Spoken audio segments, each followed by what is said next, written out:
आप अनुभवी हो, जब मामला सब जुडिशियल होता है तो क्या किसी को इसके संदर्भ में टिप्पणी करनी चाहिए, नहीं करनी चाहिए? आप मेरे से ज़्यादा अनुभवी हो और जो सब जुडिशियल मामले के अंदर अगर आप मेरे से टिप्पणी मांग रहे हो और एक तरफ तो हम लोग कह रहे हैं संविधान बचाओ और दूसरी तरफ हम उस संविधान के मूल धारणा के खिलाफ ही आप मेरे से टिप्पणी मांग रहे हो, तो क्या मुमकिन है? धन्यवाद जी।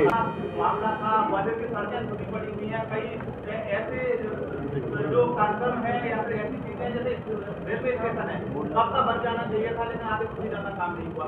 तो कई सड़कें हैं जो कि बनी होनी चाहिए थी, लेकिन कांग्रेस कहीं भी दिखाई नहीं दे रही। मैं आदरणीय पत्रकार महोदय आपको धन्यवाद देता हूँ कि आपको इतनी चिंता है कि कांग्रेस अपना काम विपक्ष का पूरी ताकत से करना चाहिए।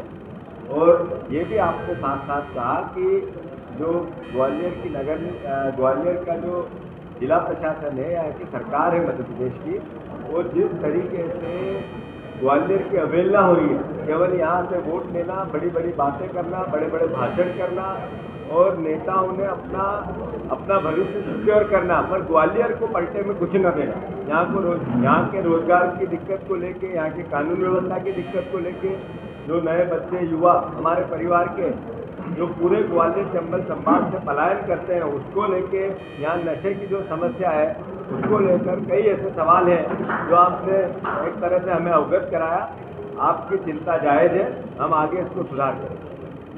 बिल्कुल सही है। जो आपकी दूसरी भी चिंता है कि जो मोदी की 5 गारंटी थी, एक भी पूरी नहीं हुई।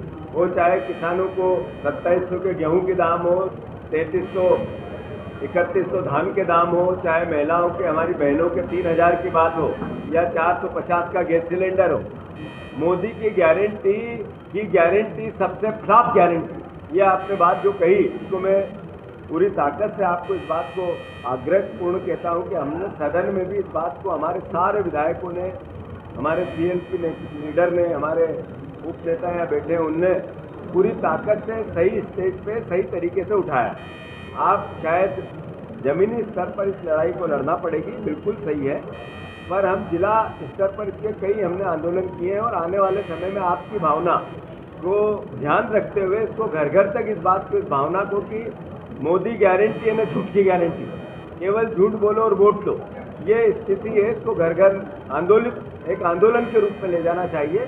जब हम जन जागरण की बात संविधान बचाने की करेंगे तो स्वाभाविक है कि लोगों से वोट के लिए गारंटी देना और फिर पूरा नहीं करना, इसका मतलब ये भी संविधान की अवहेलना है। तो ये लड़ाई भी उसी के साथ है। पहलगांव के संदर्भ